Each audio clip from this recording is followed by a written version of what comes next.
بسم اللہ الرحمن الرحیم الرحمن علم القرآن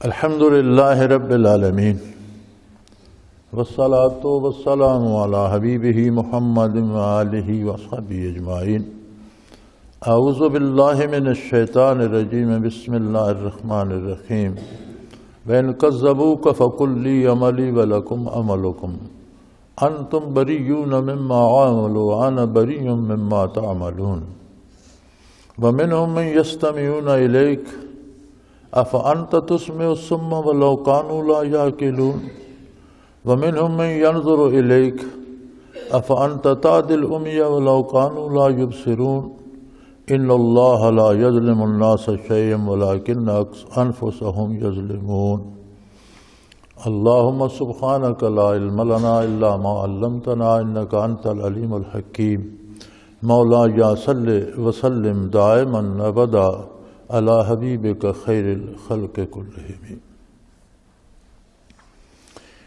بہت واضح دلائل ارشاد فرمانے کے بعد ارشاد ہوا کہ اے میرے حبیب، اگر یہ آپ کو جھٹلاتے ہیں، آپ کی بات نہیں مانتے، انکار کرتے ہیں، تو آپ ان سے فرما دیجئے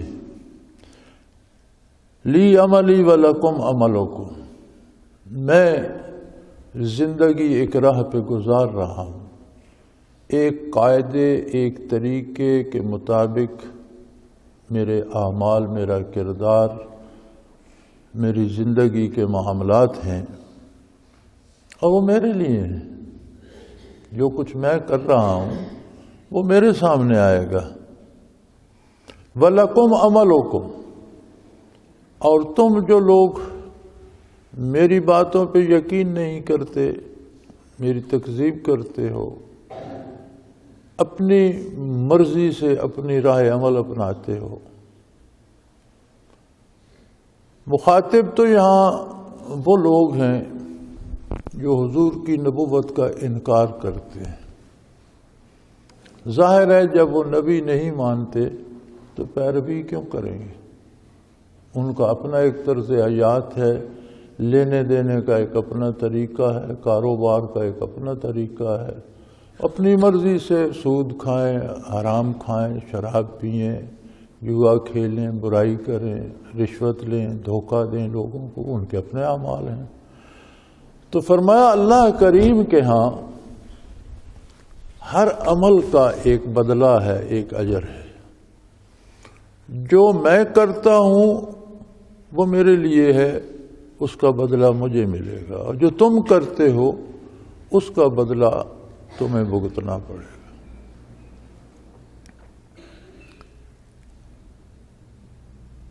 ایک تیسرا فریق بھی ہے جس کو یہاں واضح طور پر شامل تو نہیں کیا گیا، لیکن بین السطور وہ بھی آ جاتا ہے۔ انہی میں انکار کرنے والوں میں کچھ لوگ ایسے بھی تھے جو بظاہر ماننے والوں میں تھے، لیکن کردار کے اعتبار سے ان کی مشابہت کفار اور نہ ماننے والوں سے تھی۔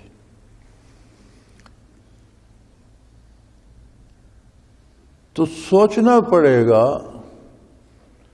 کہ ایمان کی حقیقت کیا ہے، مسلم کون ہے، مسلمان کسے کہتے ہیں، مومن کون ہے۔ اس کے ساتھ اتباع کی قید لگ گئی اس آیہ کریمہ میں کہ مومن وہ ہے جو عمل میں حضور کا اتباع کرتا ہے۔ اگر عمل میں اتباع نہیں کرتا، زبانی کہتا بھی رہے میں مومن ہوں، تو اس کے کہنے کا اعتبار نہیں ہے۔ یہ تو اللہ ہی جانے، جو کردار سے بھی واقف ہے، دلوں کے حال سے بھی واقف ہے۔ ہم کسی پر فتویٰ نہیں لگا سکتے، لیکن ہر بندے کو خود سوچنا چاہیے کہ جب میں نے حضور اکرم صلی اللہ علیہ وسلم کو نبی تسلیم کیا تو پھر اپنے کردار میں ان کا اتباع کیوں نہ کروں؟ سوچنے کی بات تو یہ ہے کہ ایک شخص تو نبی مانتا نہیں ہے تو ظاہر ہے اس پر کردار کی پابندی تو نہیں آئے گی، وہ نبی نہیں مانتا۔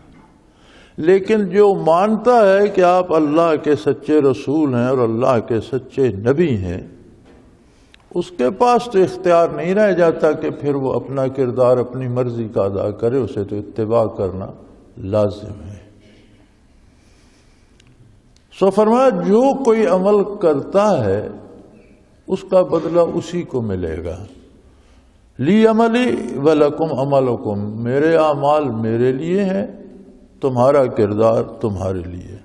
انتم بریون مما اعمل، اگر تم سمجھتے ہو کہ نعوذ باللہ میں غلط کہہ رہا ہوں یا میں سچا نبی نہیں ہوں یا جو طرز حیات میں بتاتا ہوں وہ صحیح نہیں ہے، تو میں خود تو اس پر عمل کر رہا ہوں، میرے عمل کا بوجھ تم پر نہیں ہے۔ انتم بریون مما اعمل، جو میں کرتا ہوں تم اس سے بری ہو، تم اس کے ذمہ دار نہیں ہو۔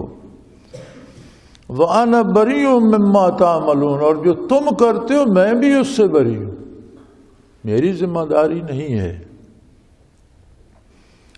یہاں ایک چیز اور واضح ہو گئی کہ دین کا پہنچانا فرض ہے، دلائل سے ثابت کرنا فرض ہے، حق کو حق ثابت کرنا فرض ہے، اچھی بات ہے، لیکن دین کا منوانا شرط نہیں ہے۔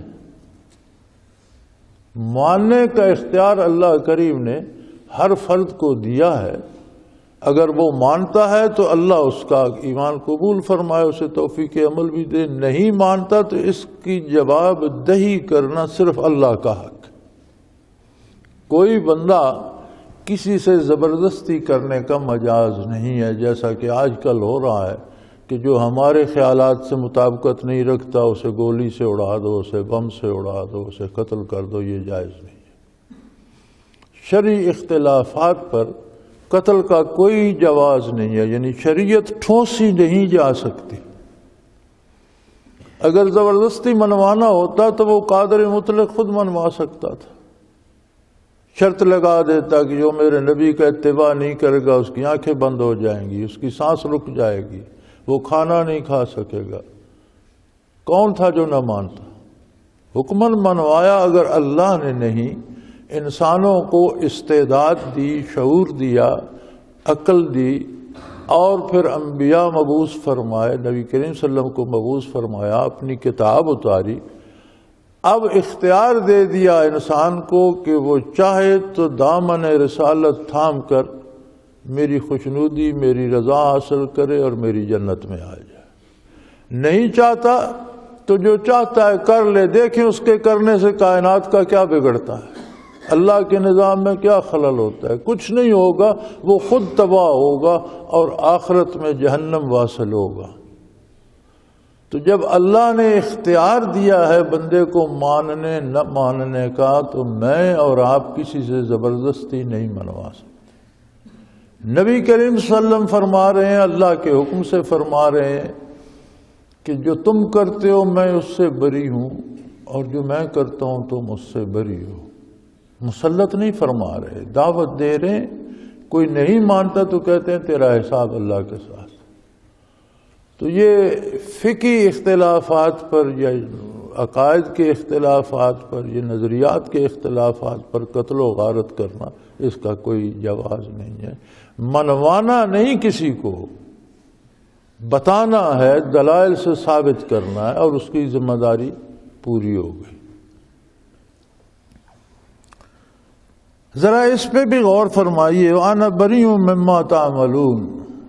ہم اپنی عملی زندگی کو دیکھیں تو جتنے کام ہم خلاف سنت کرتے ہیں ان کا جواب بھی اس میں آ گیا کہ جو میرا اتباع نہیں کرتا اور اپنا کردار اپنی مرضی سے طے کرتا ہے میں اس سے بری ہوں۔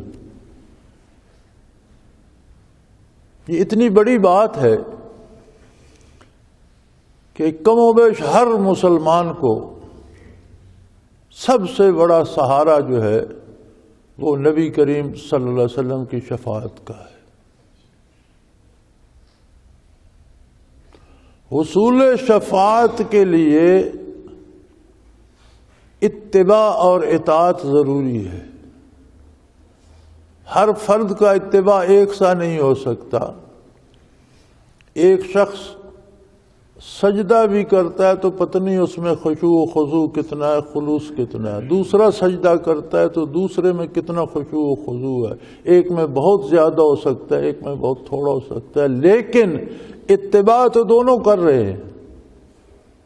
انہیں یہ تو نہیں کہا جائے گا کہ میں تم سے بری ہوں، جاؤ جو بھگتو ہوتا ہے بھگتو۔ جو سرے سے اتباع رسالت ہی نہیں کرتا اور اپنی راہ عمل خود تجویز کرتا ہے، حلال حرام کی تمیز نہیں کرتا جو شرعی ہے، بلکہ اپنی مرضی سے چیزیں لے لیتا ہے، اپنی مرضی سے دیتا ہے، کردار کا جو باغی ہے اس کے لیے بھی تنبیہ ہے کہ حضور فرما دیں گے میں تمہارے سے بری ہوں، میرا تمہارے ساتھ کوئی تعلق نہیں، تم نے زندگی اپنی پسند سے گزاری ہے، میرے حکم کے مطابق نہیں۔ تو میں سمجھتا ہوں اللہ معاف کرے، اس سے بڑی محرومی کوئی نہ ہوگی۔ ہم کافروں پہ دوسروں پہ آیات چسپاں کرتے رہتے ہیں، اپنی خبر نہیں لیتے۔ سب سے پہلے اپنی خبر لینی چاہیے، خود کو سوچنا چاہیے کہ میں کیا کر رہا ہوں، کس نظریے کے تحت کر رہا ہوں، کس چیز کے حصول کے لیے کر رہا ہوں۔ پھر فرمایا یہ ایسے عجیب لوگ ہیں وَمِنْهُمْ مَنْ يَسْتَمِعُونَ إِلَيْكَ أَفَأَنْتَ تُسْمِعُ الصُّمَّ وَلَوْ كَانُوا لَا يَعْقِلُونَ۔ بعض ایسے ہیں جو آپ کی باتوں پہ کان لگاتے ہیں، آتے ہیں، محفل میں بیٹھتے ہیں، آپ جہاں کچھ بڑے غور سے سنتے ہیں، سن لیتے ہیں لیکن اس پر عمل نہیں کرتے۔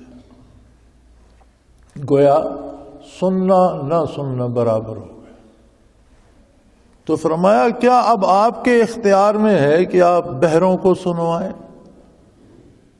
حالانکہ ان میں عقل ہی نہیں ہے؟ بہرا بھی ہو، پاگل بھی ہو، اسے کوئی کیا سنوائے گا؟ تم واقعی تو بہرے نہیں تھے، لیکن حق بات ان کی سمجھ میں نہیں آتی تھی۔ حضور سے سنتے تھے، پھر باہر نکل کر انکار کر دیتے کہ بھلا یہ کوئی بات ہے، ایسا کبھی ہو سکتا ہے؟ مردے کبھی زندہ ہو سکتے ہیں؟ یہ کیا قیامت کبھی قائم ہوگی؟ لوگ مر گئے، مٹی کھا گئی، ہڈیاں بھی خاک ہو گئیں، یہ کیسے قیامت قائم ہوگی؟ کیا ہوگا؟ تو اللہ کریم فرماتے ہیں کہ ان کی عقل ماری گئی ہے اور ان کے دل بہرے ہو گئے۔ اس کی وجہ یہ نہیں کہ اللہ نے انہیں کر دیا ہے۔ ہمارے ہاں تو اب یہ بھی رواج ہے نا کہ جس سے جو برائی ہوتی ہے تو کہتے ہیں بس اللہ کو یہی منظور تھا، اللہ نے تو برائی سے منع فرمایا۔ برائی کا ذمہ دار تو آدمی خود ہے، اور ہر گناہ دل پر اثر چھوڑتا ہے، اس میں سننے سمجھنے کی صلاحیت معاف ہو جاتی ہے، اور ایک وقت آتا ہے کہ پھر برائیاں اچھی لگنے لگتی ہیں اور نیکیوں پہ لوگ شرمندہ ہونے لگتے ہیں۔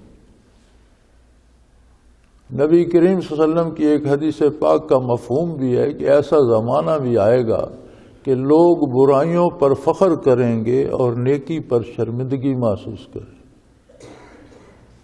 میں سمجھتا ہوں آج ہم ایسے ہی زمانے میں زندہ ہیں کہ بدکار برائی پہ فخر کرتا ہے اور نیکی کرنے والا آدمی اپنی بات چھپاتا ہے کہ لوگ مذاق اڑائیں گے کہ یہ کیسا بے وقوف ہے۔ تو فرمایا آپ کے اختیار میں نے نہیں دیا کہ ایسے لوگوں کو جو گناہ کر کر کے اپنی عقل معاف کر لیں، دل کو بہرا کر لیں، آپ انہیں سنا سکیں۔ یہ مخلوق کے ساتھ میرا معاملہ ہے، آپ کا معاملہ میرے احکام پہنچانے تک۔ اس سے آگے میرا بندہ قبول کرتا ہے یا نہیں کرتا، آپ کے احکام پہ عمل کرتا ہے یا نہیں کرتا، اس کی جواب دہی کرنا یہ میرا اختیار ہے، یہ آپ کا۔ تو اگر حضور اکرم صلی اللہ علیہ وآلہ وسلم اس بات سے مبرہ ہیں کہ کسی سے زبردستی منوائیں، تو میں اور آپ کس کھیت کی مولی ہے کہ ہم کہیں جو میں کہتا ہوں وہی مانا جائے۔ حق پہنچانا ضروری ہے، دلائل کے ساتھ پہنچانا ضروری ہے، خلوص کے ساتھ پہنچانا ضروری ہے، منوانا ضروری نہیں۔ ماننا نہ ماننا یہ اگلے کا اختیار ہے اور اس کا معاملہ رب العالمین کے ساتھ ہے۔ اسی طرح فرمایا ان کی آنکھیں بھی اندھی ہو جاتی ہیں اگر آپ کو دیکھ ہی پاتے۔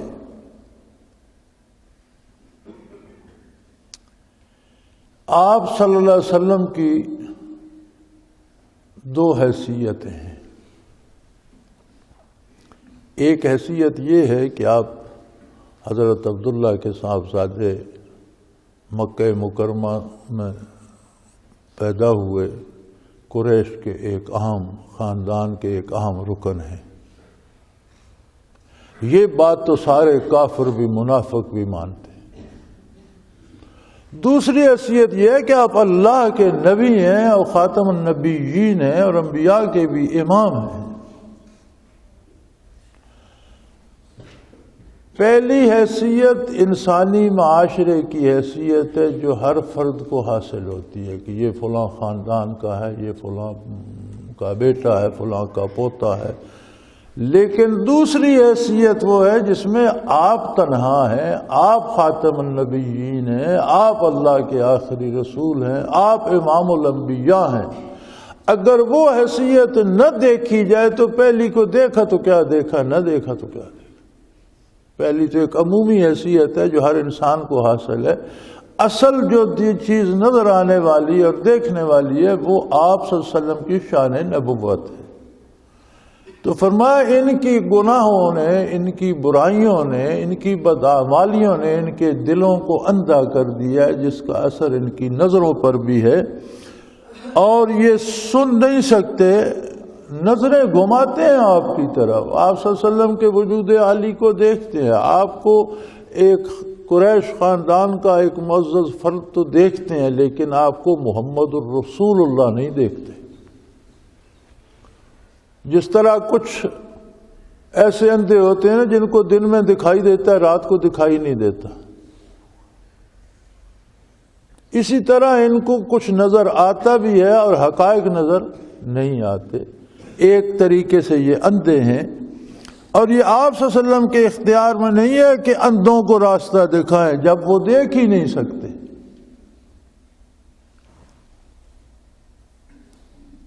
تو ان کی نظر ہی بند ہے، اندھے ہیں، آنکھیں، بینائی ختم ہو گئی آنکھوں میں، تو کیسے آپ کے دکھانے سے راستہ نظر آئے گا؟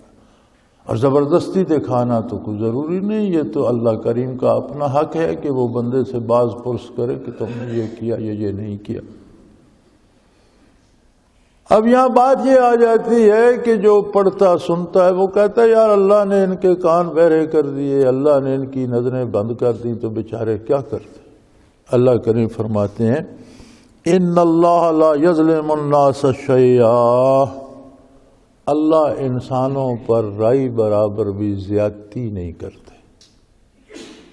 اگر کسی کی توفیق عمل ہی اللہ چھین لے، کسی سے نظر ہی چھین لے، کسی سے سماعت ہی چھین لے، تو یہ تو زیادتی ہو جائے گی کہ خود اس کو بہراندھا کر دیا، پھر اس کو میدان حشر میں حساب کے لیے کھڑا کر دے کہ یہ بات کیوں نہیں سنی، یہ کام کیوں نہیں کیا، اس طرف کیوں نہیں چلے، تو یہ تو زیادتی ہوگی۔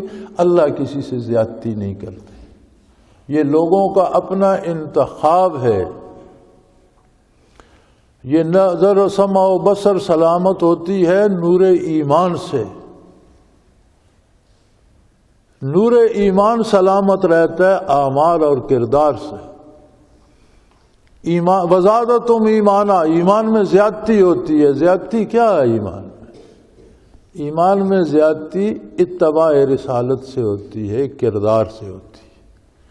اور اگر اتباع میں نقص آئے تو اگر اتباع کرنے سے زیادتی ہوتی ہے تو پھر اس کا لازمی نتیجہ ہے کہ اتباع چھوڑ دینے سے کمی بھی ہوگی. یعنی جتنا ہم اتباع کرتے ہیں ایمان اور یقین میں اور زیادتی ہوتی ہے اور قوت آتی ہے. تو اب اس کا نتیجہ یہ ہوگا، اس کے دوسری طرف یہ ہوگا کہ اگر ہم اطاعت چھوڑ دیتے ہیں، اعمال میں حضور کی پیروی چھوڑ دیتے ہیں، تو ایمان کمزور بھی ہوتا جائے گا. اسی لیے گناہ کو کہتے ہیں مفضی الی الکفر ہے، یعنی یہ کفر کی طرف کھینچ کے لے جاتا ہے.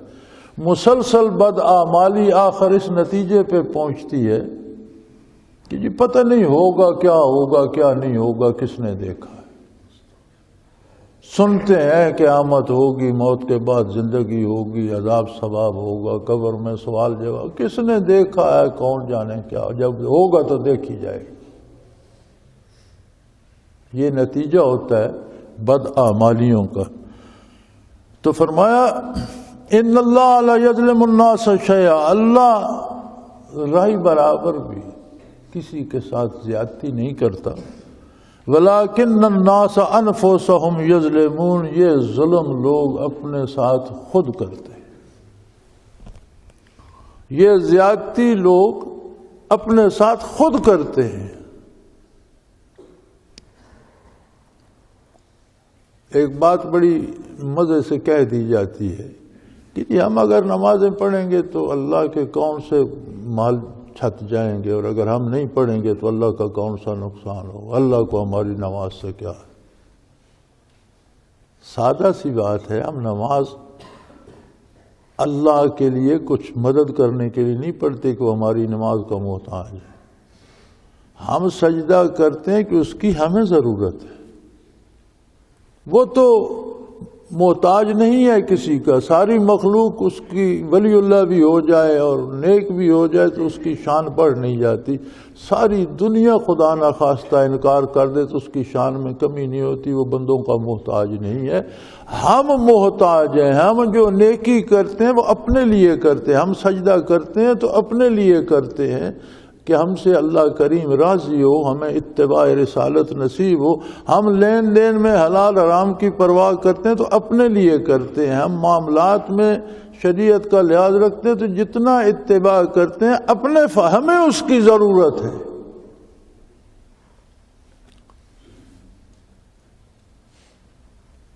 اللہ کریم کسی سے تھوڑی سی بھی زیادتی نہیں کرتے. مخلوق کا اور اللہ کا کیا مقابلہ ہے. وہ خالق ہے، ہم بے جان ذرا سی مخلوق ہیں، ہماری کوئی حیثیت نہیں.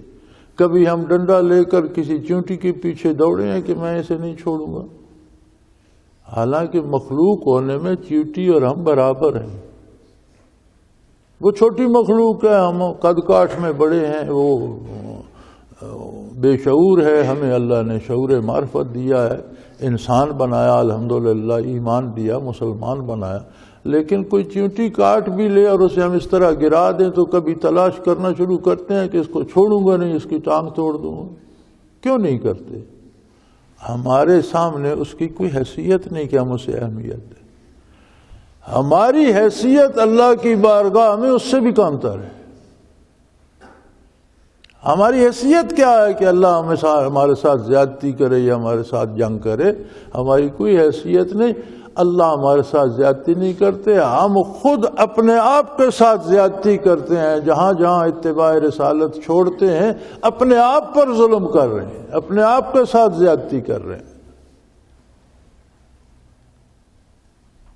وَيَوْمَ يَحْشُرُهُمْ كَأَن لَّمْ يَلْبَثُوا إِلَّا سَاعَةً مِّنَ النَّهَارِ يَتَعَارَفُونَ بَيْنَهُمْ قَدْ خَسِرَ الَّذِينَ كَذَّبُوا بِلِقَاءِ اللَّهِ وَمَا كَانُوا مُهْتَدِينَ. فرمایا جس دن اللہ سب کو جمع کرے گا، حشر قائم ہوگا، پھر ان کو سمجھ آئے گی کہ موت فنا کا نام نہیں ہے، موت زندگی کا رخ بدلنے کا نام ہے. یہ زندگی کا ایک رخ ختم ہو گیا، اگلا شروع ہو گیا. ایک فیز ختم ہو گیا، دوسرا فیز شروع ہو گیا. موت کسی خاتمے یا تمام ہونے کا نام نہیں ہے، زندگی تمام نہیں ہوتی، زندگی کا فیض بدل جاتا ہے، رخ بدل جاتا ہے، صورت بدل جاتی ہے۔ پھر بڑی عجیب بات ارشاد فرمائی کہ میدان حشر میں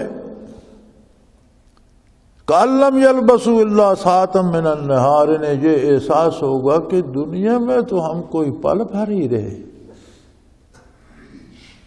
کتنا عرصہ برزخ میں ہو گیا اور اب قیامت قائم ہوئی ہے، کتنا وقت قیامت میں لگے گا اور آگے ہمیشہ رہنے، اس کے مقابلے میں ہم دنیا میں تو ساعتم من النہار، کوئی دن کا چھوٹا سا حصہ، چند لمحے ہی زندگی، اس کے مقابلے میں تو دنیا کی زندگی چند لمحے تھی۔ اب اس سے ایک بات اور ثابت ہوتی ہے کہ موت بندے کا حافظہ ختم نہیں کر دیتی، شعور ختم نہیں کرتی۔ حشر قائم ہوگا تو کافروں کو یاد ہوگا کہ ہم دنیا میں کتنے رہے، برزخ میں کتنے رہے اور آگے کیا ہے، تو اس کا تقابل کریں گے کہ یار وہ تو پل بھر تھی اس کے مقابلے میں۔ اور پھر دوسری بات ارشاد فرمائی یتعارفون بینہم، دنیا میں جن لوگوں کے ساتھ رہے گی ان کو پہچانتے بھی ہوں گے۔ تو یہ جو آج ایک نیا طوفان بدتمیزی اٹھا ہوا ہے کہ جو مر گیا اس سے کیا شعور ہے، اس کی تو تردید آ گئی۔ فرمایا قیامت تک کا عرصہ گزر جائے گا، انہیں بات بھولے گی نہیں، لوگ بھولیں گے نہیں۔ یتعارفون بینہم، ایک دوسرے کو پہچانتے ہوں گے۔ تو شعور کا رہنا تقاضا حیات کا ہے۔ اس کا مطلب ہے کہ ایک قسم کی حیات تو کافر کو بھی نصیب ہوتی ہے، وہ بھی مر کر ختم نہیں ہو جاتا، اس کی روح بھی باقی رہتی ہے اور اس روح کے علوم بھی باقی رہتے ہیں، جن کو دنیا میں دیکھا جانا وہ بھی یاد ہے، جو کچھ کیا، جو کردار تھا وہ بھی یاد ہے، جو عقیدہ تھا وہ بھی یاد ہے۔ اور یہ اندازہ بھی اسے ہو جائے گا کہ آخرت کی زندگی کتنی لمبی ہے اور اس کے مقابلے میں دنیا کی زندگی تو پل بھر تھی۔ اب یہ حال تو کافر کا ہے۔ تو جنہیں اللہ نے کہا ہے کہ انہیں مردہ نہ کہو، وَلَا تَقُولُوا لِمَن يُقْتَلُ فِي سَبِيلِ اللَّهِ أَمْوَاتٌ، جو اللہ کی راہ میں قتل ہوتے ہیں۔ اب قتل کا فعل جسم پہ صادر ہوتا ہے، گردن کٹ گئی، سینہ چھلنی ہو گیا، گولی لگ گئی، جلا دیا گیا۔ جتنے لوگ جہاد میں شہید ہوتے ہیں پھر ان کا جنازہ بھی پڑھا جاتا ہے، انہیں دفن بھی کیا جاتا ہے۔ فرمایا انہیں مردہ نہ کہو، یہ زندہ ہیں۔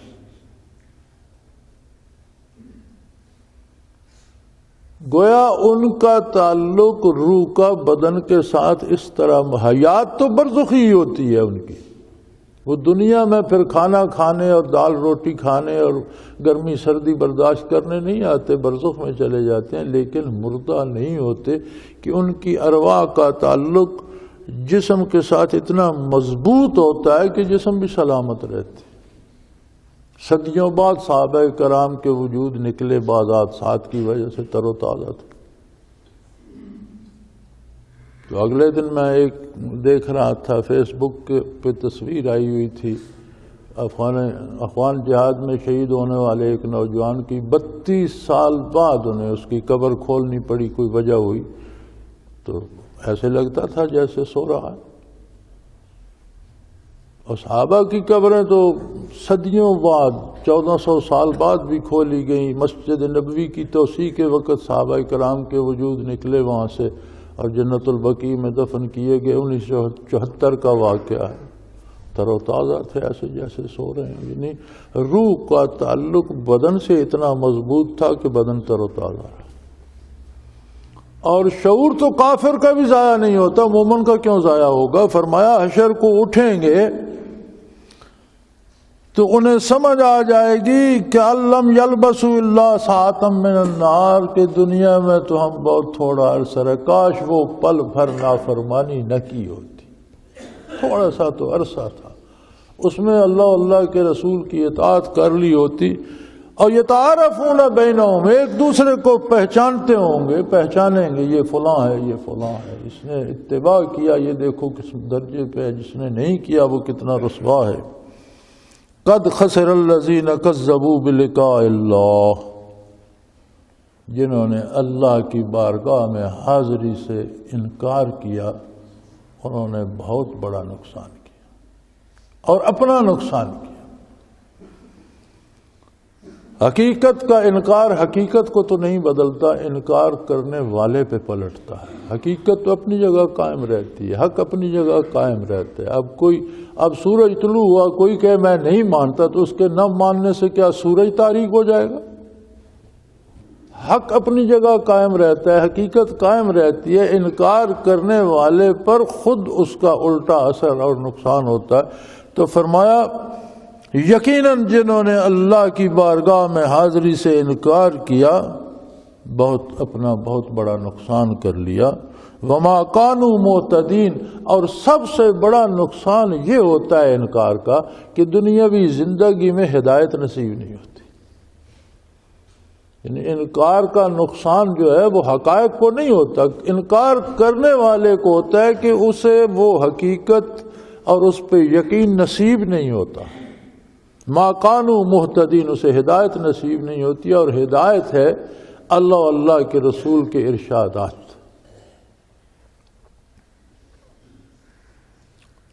بعض بد نصیب بالکل انکار کر دیتے ہیں، اور بعض انکار نہیں کرتے لیکن ساری زندگی عمل بھی نہیں کرتے، زبانی کہتے رہتے ہیں مانتا ہوں مانتا ہوں۔ تو فرق تو دونوں میں ہوگا، لیکن پھر بھی عمل نہ کرنے کا بھی کتنا نقصان ہے۔ اتباع رسالت نہ کرنے سے بندہ مزید گمراہیوں میں مبتلا ہوتا چلا جاتا ہے۔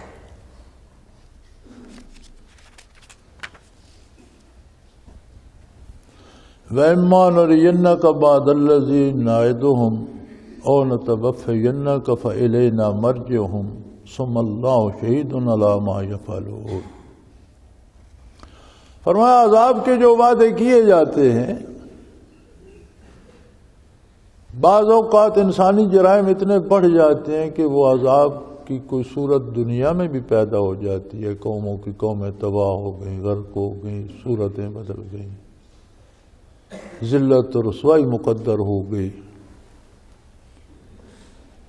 تو فرمایا اگر ایسا ہو کہ آپ صلی اللہ علیہ وسلم کے دنیا میں موجود ہونے میں موجودگی کے وقت ان پہ کچھ عذاب آ جائیں، اللہ کی طرف سے سختی آ جائے، یا آپ دنیا سے پردہ فرما جائیں، آپ کی حیات دنیاوی پوری ہو جائے، آپ برزخ میں جلوہ افروز ہوں، تو ان پر کچھ عذاب آ جائیں۔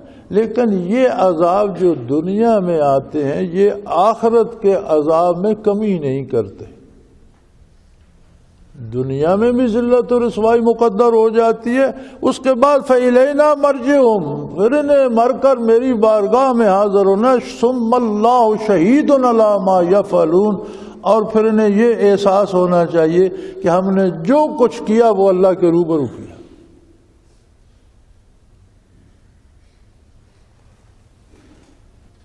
اب تو دنیا میں اکثریت ان لوگوں کی ہے جو برائی کو برائی سمجھتے بھی نہیں، اس پر شرمندہ بھی نہیں ہوتے، اور اسے لوگوں کے سامنے کرتے ہیں، علل اعلان کرتے ہیں۔ کافروں کی بات تو رہنے دیجئے، وہ تو ایمان نہ لائے، انہوں نے برائی کو برائی نہ سمجھا، چونکہ نیکی اور برائی کی تعیین کی اللہ کے رسول اللہ کی کتاب نے صلی اللہ علیہ وسلم۔ نہ انہوں نے کتاب کو مانا، نہ انہوں نے رسول کو مانا، تو وہ برائی کرتے ہیں، سر عام کرتے ہیں، سر بازار کرتے ہیں، نہیں شرماتے۔ مجھے حیرت تو اپنی قوم پر ہے کہ آپ صرف ٹی وی کے اشتہار دیکھ لیں، کوئی غیرت مند باپ بیٹیوں کے ساتھ بیٹھ کر ہمارا ٹی وی نہیں دیکھ سکتا، کوئی غیرت مند بھائی بہنوں کے ساتھ بیٹھ کر نہیں دیکھ سکتا۔ عجیب عالم ہے کہ صابن کا اشتہار ہے، عورت کو ننگا نہاتے ہوئے دکھا دیں گے۔ یعنی کیا صرف عورتیں صابن سے نہاتی ہیں، یا بندے کو نیم بر نہ دکھانا ہی شرط ہے صابن کے ساتھ؟ اور یہ ایک نہیں، بے شمار اشتہار خبرنامے کے ساتھ بھی ایسے ہوتے ہیں کہ بندہ خبریں بھی نہیں سن سکتا۔ تو جو قوم علل اعلان برائی کرتی ہے، سب کے سامنے برائی کرتی ہے، پھر اس کا دعویٰ ایمان کا بھی ہے، تو پھر اللہ ہی جانے، اللہ کی مخلوق جانے کہ وہ ایمان کیسا ہے، یا اس میں کتنی طاقت ہے، یا کیا کرتا ہے۔ ایک عجیب عہد آ گیا ہے، عجیب وقت آ گیا ہے، اور اس میں اللہ سے پناہ مانگنی چاہیے شیطان کے ان ہتھ کنڈوں سے۔ اور پھر ان چیزوں پر اخروی عذاب تو الگ، ان چیزوں پر دنیا میں بھی عذاب آتا ہے۔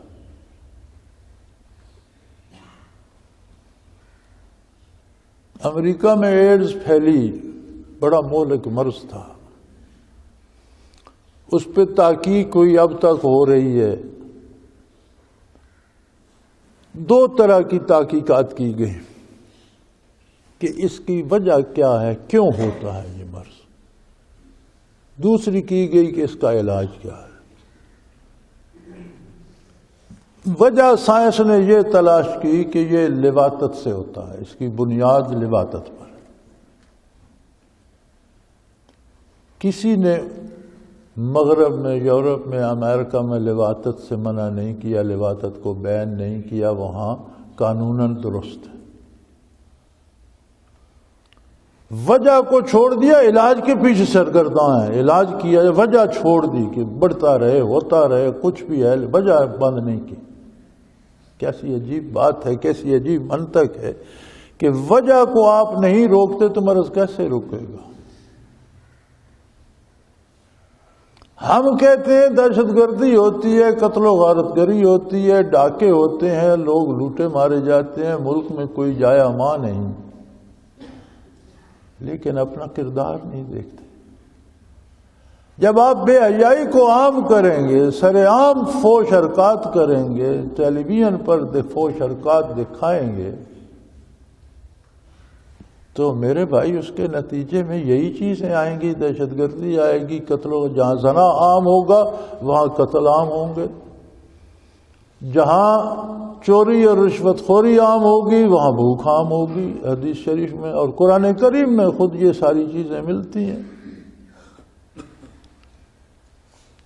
سورہ مطففین میں یہ سارے ارشادات ملتے ہیں کہ جہاں زنا ہوگا وہاں قتل عام ہوگا، جہاں چوری، دھوکہ دہی اور ذخیرہ اندوزی اور کم تولنا ہوگا وہاں بھوک اور افلاس کی مصیبت ڈالی جائے گی۔ تو ہم کیسے عجیب لوگ ہیں، اس سے زیادہ مصیبت کیا ہوگی کہ ہمارے پاس پیسے ہوتے، ایک تو ہوتا ہے کہ بندے کے پاس پیسے نہیں ہیں تو اسے چیز نہیں مل رہی، یہ تو سمجھ میں آنے والی بات ہے۔ یا تو یہ بات ہے کہ جیبیں پیسوں سے بھری ہوئی ہیں اور قطاریں لگا کر کھڑے ہیں، گیس بھی نہیں مل رہی، پیٹرول بھی نہیں مل رہا، بل دینے کو تیار ہیں، بل دے رہے ہیں، بجلی نہیں آ رہی، بل دے رہے ہیں، پانی نہیں آ رہا۔ یعنی کتنا عذاب الہی ہے کہ آپ کے پاس سرمایہ ہے، آپ کو چیز نہیں مل رہی۔ تو اس سے بڑا عذاب کیا؟ تو یہ میرے بھائی یہ عذاب الہی ہیں، یہ آپ کی تدبیروں سے نہیں ٹلیں گے، یہ توبہ سے ٹلیں گے اور کردار کی اصلاح سے چلیں گے۔ انصاف کرو گے امن ہوگا،